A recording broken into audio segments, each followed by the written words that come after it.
이 말씀으로 우리 십자가의 의미라고 하는 제목으로 짧게 말씀을 좀 나눠보고 싶습니다. 간혹 예배당이나 이 교회 건물에 십자가가 없는 걸 불편해하는 분들이 계시죠. 저희도 사실 이 사인이 아니고서는 예배당 내에 십자가가 없어서 뭐 이렇게 그걸 불편해하시는 분들도 있을지 모르겠습니다만, 제가 만나본 많은 분들 중에 제가 이전에 있었던 교회가 그래서 그런지 이 십자가가 실내에 없는 것을 불편해하는 분들도 계시더라고요. 그러면서 이제 심지어는 이단시 여기는 그래서 왜 십자가가 없는 겁니까? 이렇게 약간 항의하는 그런 이제 항의 아닌 항의도 받아본 적이 있는데요. 왜 이렇게 십자가 자체를 중요시 여길까? 십자가가 우리의 신앙을 상징해 주는 매우 중요한 요소라고 생각해서 더 나아가서 아주 성스러운 것이라고 생각하기 때문에 예배당 안에 반드시 존재해야 된다. 아마 이렇게 생각하시는 사고들이 있는 것 같습니다. 그런데 이렇게 한번 생각을 해보시죠. 만약 우리가 예배를 드리겠다, 하나님의 이름으로 모이겠다 한 모인 장소에 이 단두대, 우리 박 목사님 지난번에 예를 들어 주셨었죠. 단두대가 있거나 또 내지는 전기 고문을 할 수 있는 의자가 놓여 있거나 이러면 그게 우리가 예배를 드린다, 하나님의 이름을 높인다라고 생각하기에는 조금 이 좀 거북한 그런 이미지를 주지 않겠습니까? 제가 지금 말씀드리는 바는 십자가가 처음부터 신앙을 상징하는 아름다운 상징물이 아니었다. 심지어는 요즘 아름다운 여인들의 목에도 귀에도 액세서리로 이렇게 붙어 있기도 한데 이게 과연 그렇게 적절한 상징이었을까? 지금이야 이제 시절이 지나서 그런 것이 통용되고 하지만 처음에 십자가의 의미는 그렇지 않았다라는 점을 좀 이야기를 해보고 싶은 겁니다.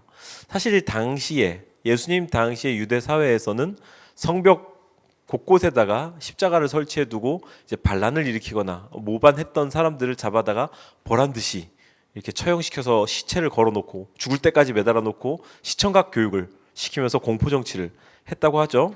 그것을 보던 사람들이 실내에 십자가가 있는 걸 봤다라고 하면 어떤 이미지를 떠올렸을까? 그 점을 생각해 보면 십자가가 우리가 생각하는 어떤 이 이미지 좀 성스럽다 이런 것과는 조금 이미지가 달라지지 않을까 말씀을 드려보는 겁니다. 예수님께서 십자가에 달려 돌아가시면서 우리는 사형 틀의 이미지이긴 하지만 그 십자가를 볼 때마다 예수님을 떠올리고 우리를 구원하신 예수님 감사합니다. 우리 신앙은 이 십자가에 있습니다. 십자가를 통과한 신앙입니다. 라고 하는 신앙의 고백으로 십자가를 우리에게 소중한 가치, 소중한 상징물로 여기기 시작합니다. 그런데 우리는 얼마나 십자가에 대해서 이해하고 있을까? 오늘 본문을 통해서 우리가 십자가의 의미에 대해서 좀 이 고난주간을 빌어서 생각을 해보자, 그렇게 제안을 드리고 싶습니다.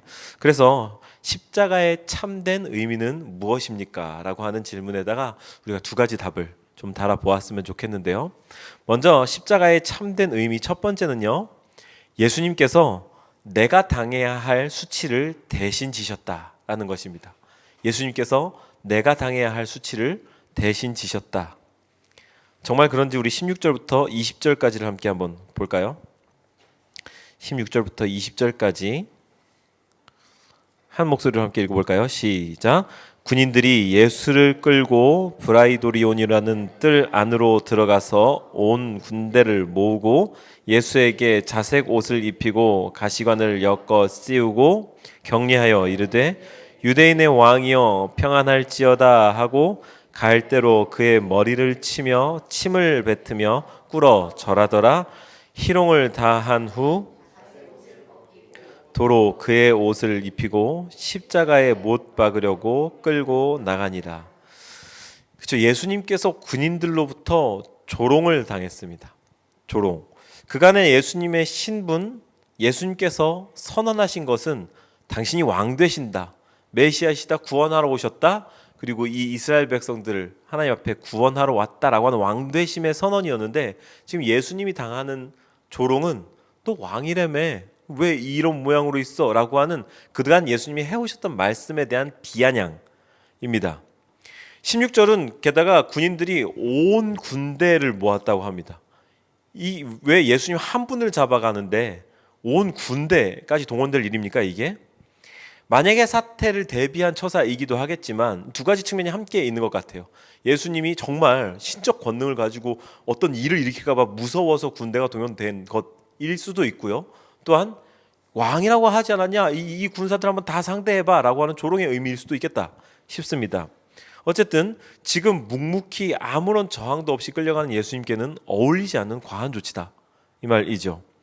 그리고 자색 옷은요, 고급 염료로 뽑을 수 있는 색상이었습니다. 귀족과 왕의 신분을 상징했기 때문에 그 자색 옷을 예수님께 입히고는 조롱하는 거죠.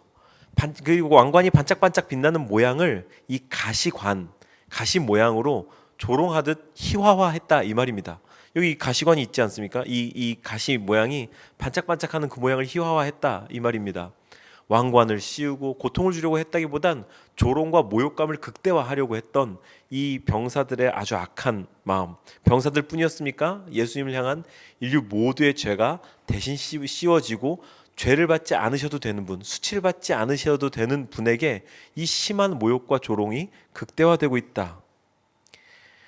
그리고 왕이라고 부르면서 평안을 말하며 꿇어 엎드리는 것, 예수님이 받으시기에 정말로 적절하지 않은 조롱이었습니다.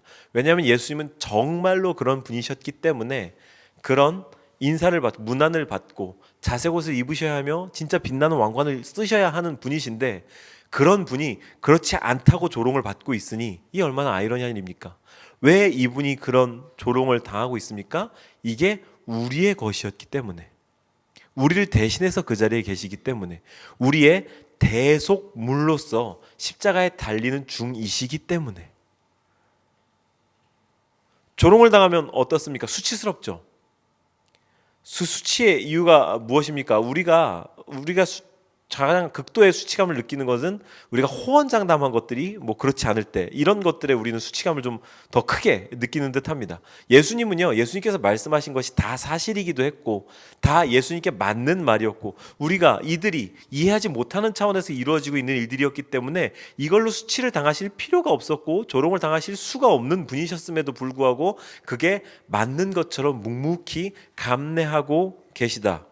대속물로 서셨기 때문에. 그래서 십자가의 의미를 두 번째로 생각해 보면서 이 대속물이라는 것, 그분이 그러지 않아도 되는 수치를 감당하고 계신 이유까지도 함께 생각해 보면은요, 십자가의 두 번째 의미는 예수님께서 나를 사랑하시기에 십자가에서 내려오지 않으셨다라는 의미입니다.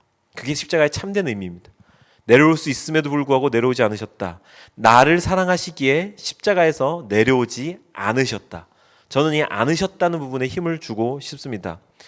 본문을 29절부터 32절까지 한번 보시죠. 29절부터 32절까지 함께 읽습니다. 시작. 지나가는 자들은 자기 머리를 흔들며 예수를 모욕하여 이르되, 아하, 성전을 헐고 사흘에 짓는다는 자여, 네가 너를 구원하여 십자가에서 내려오라 하고, 그와 같이 대제사장들도 서기관들과 함께 희롱하며 서로 말하되, 그가 남은 구원하였으되 자기는 구원할 수 없도다. 이스라엘의 왕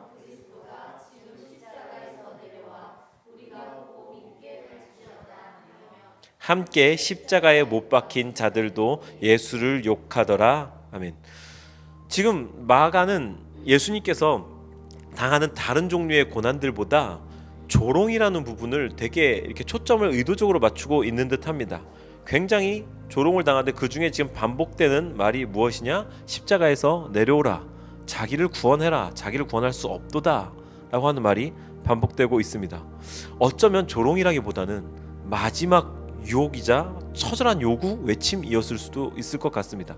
물론 본문은 분명하게도 예수를 모욕했다라고 증언하고 있지만 생각해 보십시오. 이들 가운데에는 예수님에게 좀 일말의 희망을 걸었던 사람 없었을까요? 감히 좀 상상을 해봅니다.